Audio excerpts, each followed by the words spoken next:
Start. अपीलार्थीगण को भारतीय दंड संहिता की धारा 307 सपठित धारा 148 के अंतर्गत दोष सिद्ध एवं दंडित किया गया था।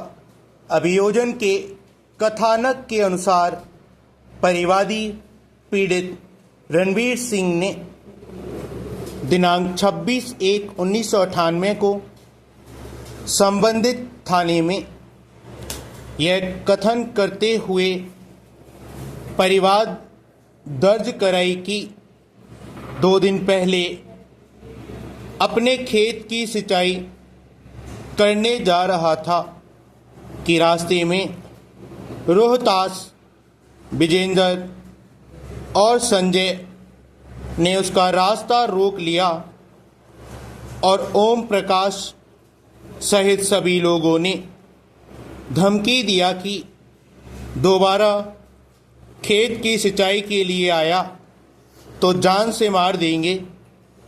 उस दिन पीड़ित अपने घर पर लौट आया और घटना के तथ्यों से परिवार वालों को अवगत कराया।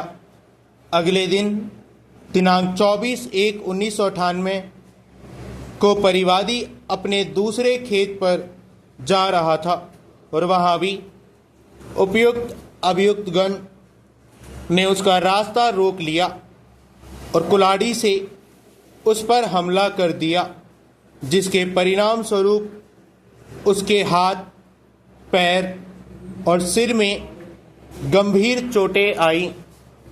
उसी समय अभियुक्तगण के समर्थन एक अन्य गुट के हवा सिंह, वीरेंद्र वीरो और राजेंद्र भी इस मारपीट में शामिल हो गए। परिवादी के चीख पुकार सुनकर परिवादी के भाई बलवान, जो बगल के खेत में सिंचाई कर रहा था, घटना स्थल पर दौड़कर आया, जिसने उसे हॉस्पिटल पहुंचाया। घटना के बाद सभी अभियुक्तगण भाग गए। बाद में परिवादी की स्थिति गंभीर होने पर उसे PGIM रोहतक भेज दिया गया और संबंधित पुलिस थाने के प्रभारी ने वहीं पर पीड़ित का बयान दर्ज किया। तदनुसार भारतीय दंड संहिता की धारा 307, 323, 325, 506, 148 और 149 के अंतर्गत प्रथम सूचना रिपोर्ट दर्ज किया गया। अन्वेषणोपरांत विचारण कार्यवाही में अतिरिक्त सत्र न्यायाधीश सोनीपत ने भारतीय दंड संहिता की धारा 148 एवं धारा 307 सपठित धारा 149 के अंतर्गत आरोप विरचित किया। विचारण के दौरान 7 में से एक अभियुक्त ओम प्रकाश की मृत्यु हो गई, अतः उसके विरुद्ध अभियोजन कार्यवाहियों का उपशमन कर दिया गया।